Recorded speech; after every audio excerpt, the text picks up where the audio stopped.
warahmatullahi wabarakatuh.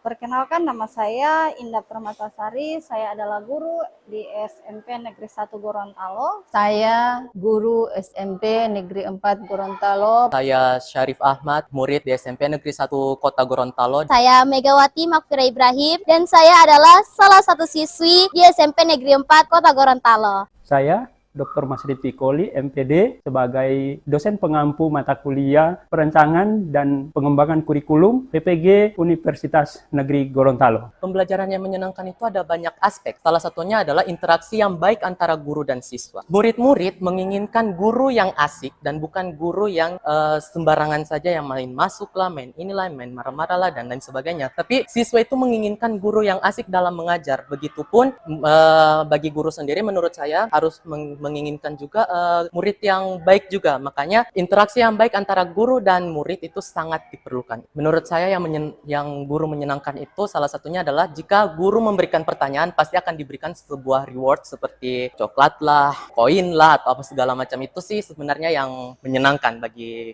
kita. Ice breaking sih sebenarnya itu buat saya malu sendiri ya, soalnya ada goyangan gininya, goyangan gitunya, jadi menurut saya itu agak sedikit memalukan bagi saya. Kesulitan di pembelajaran IPA salah satunya itu adalah ada bagian tabel periodik saya dan juga penurunan gen X, Y, A, B, C, itu saya kurang paham itu tentang itu. Jadi itu saja kesulitan saya di bagian pembelajaran IPA. Tabel periodik itu saya sudah lupa sih sebenarnya, tapi di situ ada beberapa kata-kata yang menurut saya ini apa ya? Semacam gitu. Itu yang menurut saya kurang paham ya. Dan untuk penurunan gen sendiri itu menurut saya kayak ini jantannya yang mana, betinanya yang mana, dikawinkannya bagaimana. Jadi itu yang menurut saya yang agak susah sedikit ya. Harapan saya untuk guru sendiri itu semoga gurunya lebih melakukan pendekatan kepada siswa. Jangan hanya dekat kepada siswa yang mampu saja, tapi dekatkanlah juga siswa yang kurang mampu dalam aspek pembelajaran yang lain. Itu saja sih harapan saya untuk guru-guru. Dan juga satu, jangan marah-marah. Itu saja sih. Supaya pembelajarannya itu lebih menyenangkan lagi kalau tidak ada yang marah-marah. Itu saja, terima kasih. Menurut saya perbedaan pembelajaran dari SD sampai SMP itu ya tentunya ada. Dari SD itu menurut saya agak lumayan membosankan karena itu adalah kurikulum ke-13. Sedangkan memasuki masa SMP itu sudah mulai menyenangkan karena sudah masuk kurikulum merdeka yang tidak terlalu membosankan, tidak hanya teori yang ada juga beberapa praktek dan ada juga ice breaking sehingga membuat siswi itu tidak terlalu bosan di kelas. Menurut saya pembelajaran yang menyenangkan itu ketika proyek berlangsung, karena itu kami bisa praktek dan bisa memahami apa yang kami pelajari selama ini. Menurut saya pembelajaran IPA itu tidak terlalu sulit, tapi yang sulit itu dalam pembelajaran ketika hafal menghafal. Karena tidak semua siswa dan siswi itu bisa menghafal. Jadi kalau hafal kadang juga lupa. Contohnya menghafal organ-organ yang ada di dalam tubuh, itu lumayan susah. Di dalam proyek itu saya pernah mengikuti kegiatan teater. Di situ saya bercerita tentang kemerdekaan Gorontalo pada tahun 1942 dan saya di situ berperan sebagai Noni Belanda. Nama saya Rusdi, wali murid dari Non Santika. Kurikulum Merdeka pernah waktu terima rapot, dia katanya dia menggali potensi anak secara dini. Ya gitu dia punya bakat apa, bakat nari jadi ikut kurikuler nari gitu ada rapat. Kalau di rumah juga belajar, sekolah juga istilahnya jadi ada peningkatan lah gitu. Kalau orang tua mah cuma ngikutin, ngikutin apa cita-citanya dia, kita sebagai orang tua itu mendukung. Kurikulum Merdeka merupakan salah satu inovasi dalam dunia pendidikan Indonesia yang bertujuan untuk mengembangkan potensi dan minat belajar siswa secara maksimal. Kurikulum ini didesain agar siswa itu dapat belajar sesuai dengan minat dan bakat mereka tanpa merasa terbebani oleh tuntutan akademik.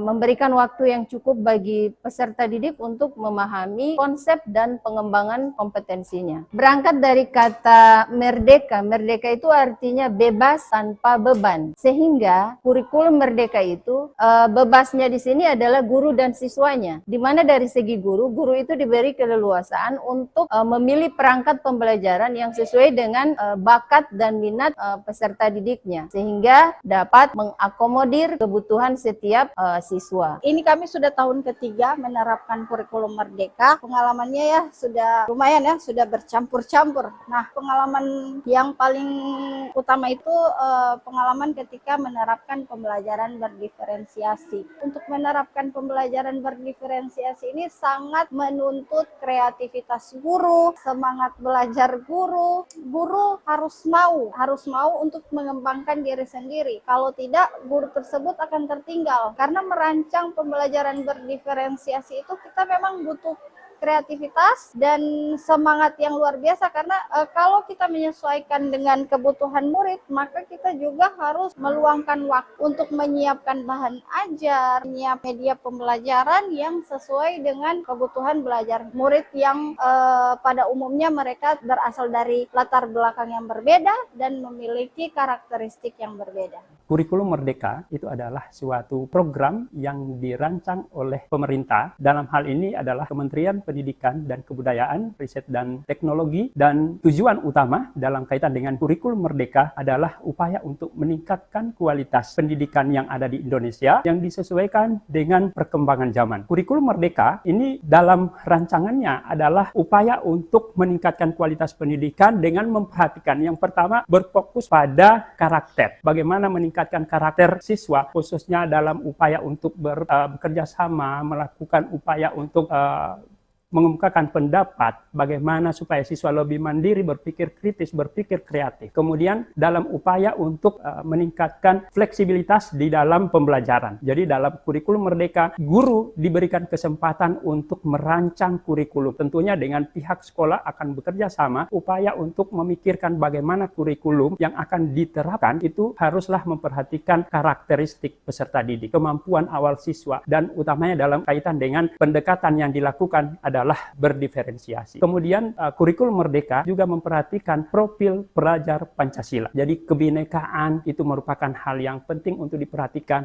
Kemudian siswa akan mampu bekerja sama, merancang bersama proyek yang akan dilakukan dan upaya untuk meningkatkan kualitas pembelajaran. Kapan suatu institusi itu dapat menerapkan kurikulum Merdeka? Jadi untuk kurikulum Merdeka dilakukan secara bertahap. Jadi dalam kaitan dengan implementasinya, yang pertama di tahun 2021 itu dimulai dari sekolah penggerak. Jadi untuk semua sekolah penggerak itu diupayakan untuk mengimplementasikan kurikulum Merdeka. Kemudian di tahun 2022 melalui Mandiri Belajar. Untuk Mandiri Belajar itu terbagi atas 3. Jadi yang pertama adalah Mandiri Belajar, kemudian Mandiri Berubah, dan Mandiri Berbagi. Nah, untuk Mandiri Belajar akan diberikan kesempatan semua sekolah untuk mengimplementasikan kurikulum Merdeka secara bertahap. Kemudian dalam upaya untuk mengimplementasikan kurikulum Merdeka perlu disiapkan juga fasilitas yang ada. Jadi persiapan sekolah untuk mengimplementasikan ini perlu untuk menyiapkan fasilitas yang cukup untuk mengimplementasikan. Kemudian yang berikutnya adalah berkaitan dengan pelatihan dan pendampingan. Jadi dilakukan upaya untuk bagaimana para guru yang akan mengimplementasikan ini di dalam proses pembelajaran perlu kiranya untuk mendapatkan pelatihan bagaimana mengimplementasikan kurikulum Merdeka. Bentuk struktur kurikulum dalam implementasi kurikulum Merdeka itu ada beberapa tahapan yang perlu untuk kita harus pikirkan. Dalam implementasi kurikulum Merdeka itu harus melihat komponen utama kurikulum apa. Kita lihat pertama adalah capaian pembelajaran. Apa yang akan dicapai oleh siswa dalam mempelajari materi yang akan diberikan oleh guru. Jadi CP-nya itu sudah harus jelas. Untuk mata pelajaran yang akan diberikan harus jelas apa yang akan diberikan untuk mata pelajaran tersebut. Kemudian dalam lingkup kajian materi, konsep yang ada di dalam mata pelajaran itu juga harus ditetapkan. Jadi capaiannya harus jelas. Kemudian yang berikut dalam kaitan dengan profil pelajar Pancasila. Juga itu harus ditetapkan. Dalam kajian kurikulum, khususnya untuk kurikulum Merdeka, jelas profil pelajar Pancasila. Harus ditentukan apa yang akan dilakukan oleh siswa selama proses pembelajaran yang ada di sekolah. Kemudian dalam kaitan dengan struktur pembelajarannya, khususnya untuk struktur pembelajaran dalam kurikulum Merdeka, kita lihat ada fase-fase pembelajaran. Ada untuk fase TK, fase SD, SMP, SMA. Itu sudah jelas apa-apa yang akan dilakukan. Termasuk juga dalam kaitan dengan mata pelajaran apa yang akan diberikan di dalam struktur kurikulum. Itu juga harus ditetapkan. Yang berikut dalam kaitan dengan pendekatan pembelajaran untuk kurikulum merdeka, ditegaskan bahwa kurikulum merdeka harus memperhatikan karakteristik peserta didik, kemampuan awal peserta didik, minat belajar peserta didik, modalitas belajar. Jadi dalam kaitan dengan pendekatan itu lebih dikenal dengan pendekatan berdiferensiasi di dalam kurikulum merdeka. Kemudian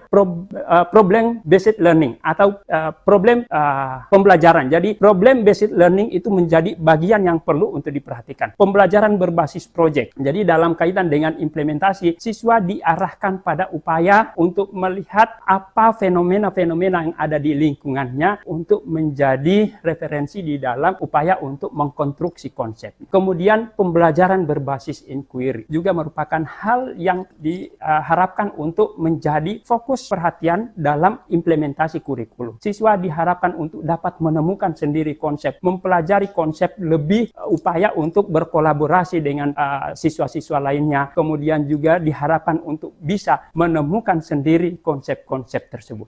Harapan saya buat kita semua, untuk para guru di Indonesia, para siswa, dan juga pemerhati pendidikan yang ada di Indonesia, kita selalu berusaha untuk menjadi yang terbaik, melakukan yang terbaik, semaksimal yang dapat kita lakukan untuk meningkatkan kualitas diri, kualitas pendidikan yang ada di Indonesia. Saya memberikan motivasi bagi Anda semua, terutama untuk adik-adik siswa yang ada di Indonesia. Teruslah berusaha, terus belajar, berkarya, berbuat sesuatu yang lebih baik dari apa yang Anda lakukan hari ini. Terus berkarya, jangan pernah menyerah. Anda pasti sukses. Anda punya kemampuan untuk mencapai cita-cita yang Anda inginkan.